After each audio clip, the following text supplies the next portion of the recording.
ورسك إلى الظلم كائنات عد ظلمسان محايا لي ظلم قيامها وحود كن غنيا مجديال كالدوان يؤذن كن غنيا مجديال كالدوان خطبه waxay ku saabsaneed digniin la iskaga digayo masaawi ul akhlaaq dhaqanka xun oo sharciga islaamku uusan banayn dadka muslimiintaana ay ku habboon tahay inay ka fogaadaan waa waxa dulmiga la yiraahdo akhlaaqdu laba qaybood ay noqotaa maxaasinul akhlaaq wa masaawiul akhlaaq dhaqan ku habboon qofka muslimka ah inuu ku sifoobo oo uu la yimaado ilaahayna ku jeclaanayo raadina uga noqonayo qof toosanna uu noqonayo oo liibaana adduunyo aakhiro iyo dhaqan xun oo qofka muuminka aan ku habboonayn hadduu la yimaadana adduunyo aakhiro la'aan dhigaya labadaas qaybood akhlaaqdu noqotaa dulmigu wuxuu ka mid yahay waxa la yiraahdo masaawiul akhlaaq dhaqamada xun oo qofkii la yimaado dhibaato adduunyo aakhiro u ah laba qaybood oo noqda dulmigu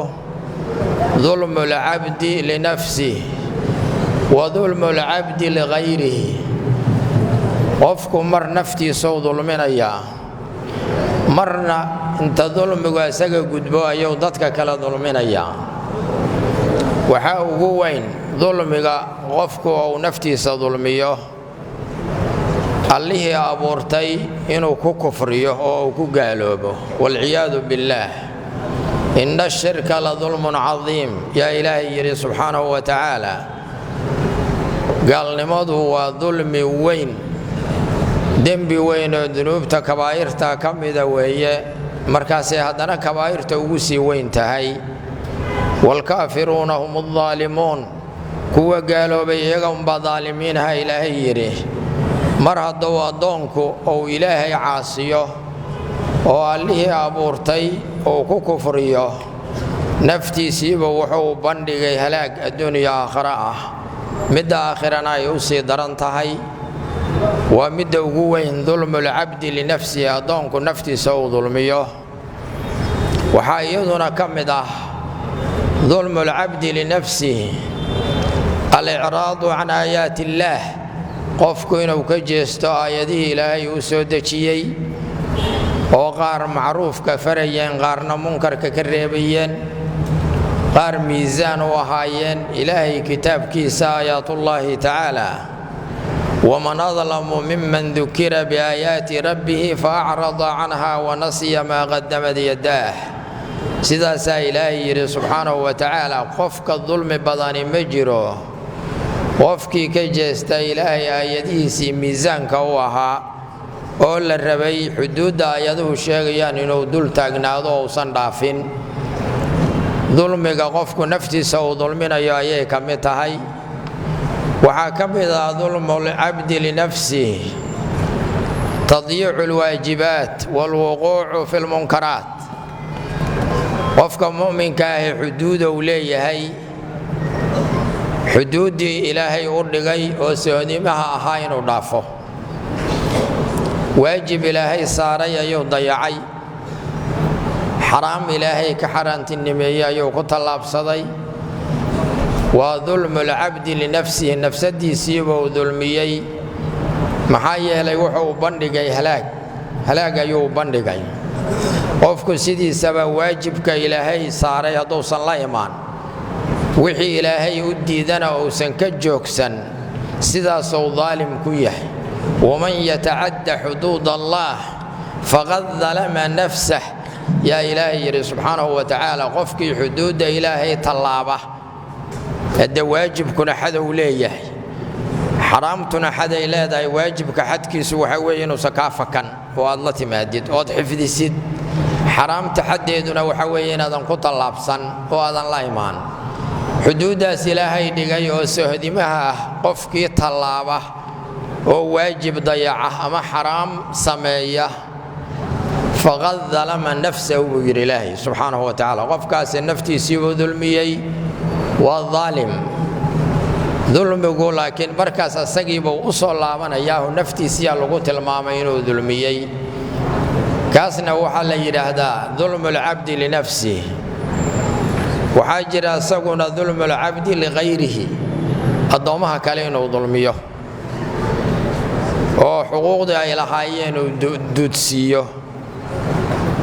wixii iyaga ilaahay siiyay inuu ku xadgudbo waxa dulmigu noqon karaa dulmul abdi li ghayrihi qofka dhiigiisii inaad ku xadgudubtid oo dhiigiisa daadisid isagoo aan wax ku baneeyay jirin hantidiisii inaad qaadatid oo xaq darri ku qaadatid waad ka xaday waa ka xoog badantoo waa ka dhacday waa dhagartay oo dhagaraad uga qaadatay iyo qishi iyo wax la mida waa isku mid waj aan xaq ahayn markaad hantidiisa ku qaadatid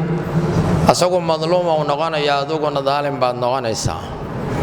haddaad cirdigiisa ku xadgudubtid waa sidoo kale wuxuu yidhi nabigeenu calayhi salaatu wasalaam fa inna dimaa'akum wa amwaalakum wa acraadakum حرام عليكم كحرمة يومكم هذا في بلدكم هذا في شهركم هذا حديث صحيحين نبي عليه الصلاة والسلام أسقم من الجوجة أيوه خطبة دير خطبه مركز وعيري ديجي نوح حرام دين كجيه أبد سيدا ما أنت وحرام دين كجيه مقالة دان مكة سيدا حرام دين كجيه bishaan dilxijja la yiraahdo oo ashurul hurum ka kamida sidoo xaraam idin kaga iyo waligiin xaraam idin kaga noqonaya wa dhulm al abdi li ghayrihi wa hanabigu ka digayo calayhi salatu wasalaam maxaa yeelay cawaaqib xumo leeyahay cawaaqib xumo leeyahay wuxuu tilmaamay nabigu calayhi salatu wasalaam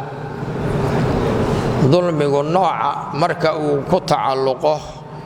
dhulka markuu ku tacalluqo ayuu si gooniya nabigu tilmaamay markaas wuxuu yiri man akhada shibran min al-ardi dhulman dawaqahu min sab'i ardina ta ka dhulka kamida qofkii dhulmi ku qaata xaqdari ayuu ku qaata toddoba dhul ayaa looga dhigaa markaas qoorta loogu duubaa riwaayana waxay ahayd kullifa an yahmila turabaha ila al-mahshar waxaa lagu mashaqeeyaa dhulkii u dhacay inuu ciidiisa soo qaado oo la yimaado asagoo xambaarsan meesha khalqiga lagu kulminayo maalinta qiyaamaha waa cadaab aad u weyn waa waciid shadiid ah waxaana keenaya ficilka uu sameeyay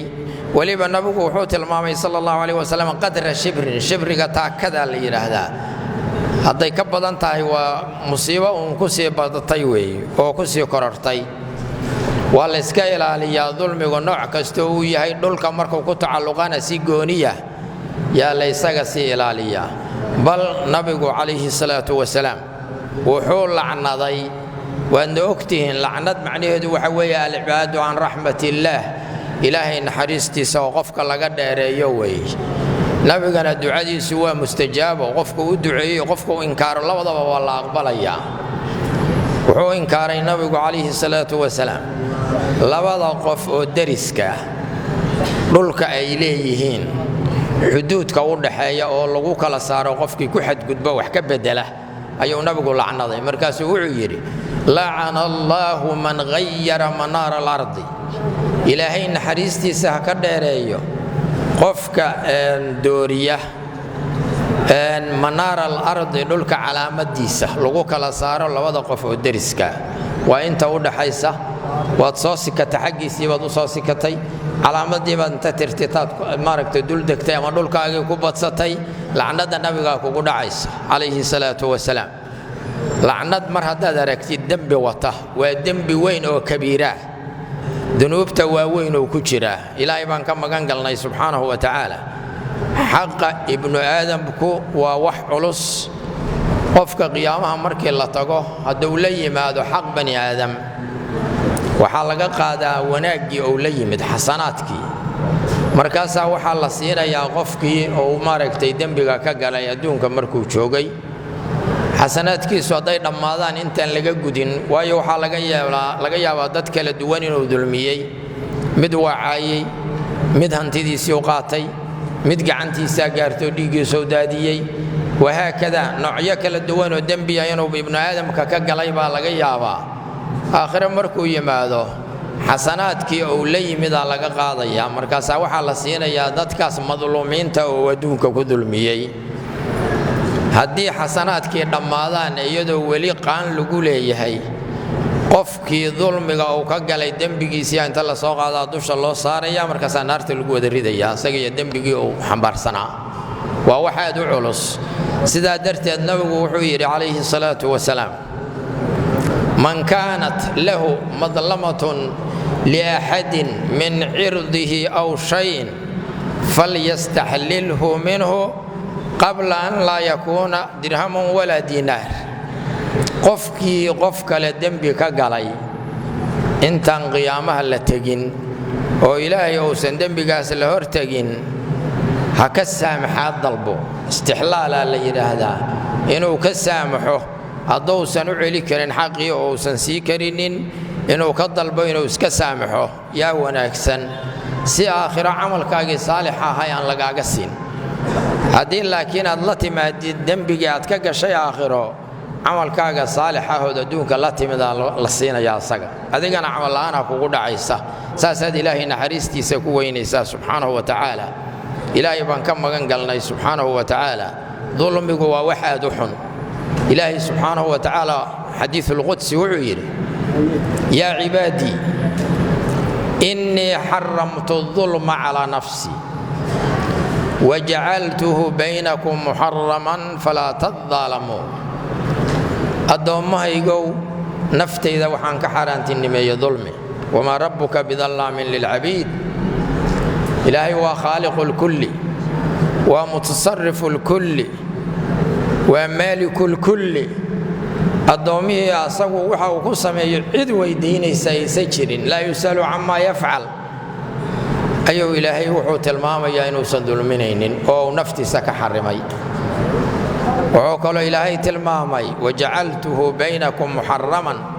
waxaan ka yeelay dulmigii dhexdiinna mid la xaaraantinimeeyey falaa tadaalamuu hays dulminina waa dardaarankii ilaahay subxaanahu wa tacaala uu dulmiga nooga digay nabigeennuna wuxuu yidhi calayhi salaatu wasalaam ittaquu dulma fa inna dulma dulumaatun yowma alqiyaama war iska ilaaliya dulmiga inaad cid dulmisaan maxaa yeelay dulmigu qiyaamaha wuxuu idinku noqonayaa mugdiyaal kala duwan yuu idinku noqonayaa mugdiyaal kala duwan qofka mu'minka ah markii uu jidka siraadkaa ku soconayo yascaa nuuruhum bayna aydiihim wa biaymaanihim mu'minka hortiisa waxaa soconaya nuur ilaahay uu siiyey subxaanahu wa tacaala adeeciddii uu ilaahay adduunka ku adeecay darti midigtiisa iyo hortiisa ayaa iftiinkaasi uga iftiimaya markaasuu ku soconaya jidkii siraadka maalinta baahidaas la qabo qofkii daalima dulmigiisu mugdiyaaluu ku noqonayaa la iskor saaray oo uusan marnaba wax nuura uusan arkaynin sidaasuu nabigu noogaga digay sala allahu calayhi wasalam xadiid dheer weeye xadiidkuyo wuxuu yidhi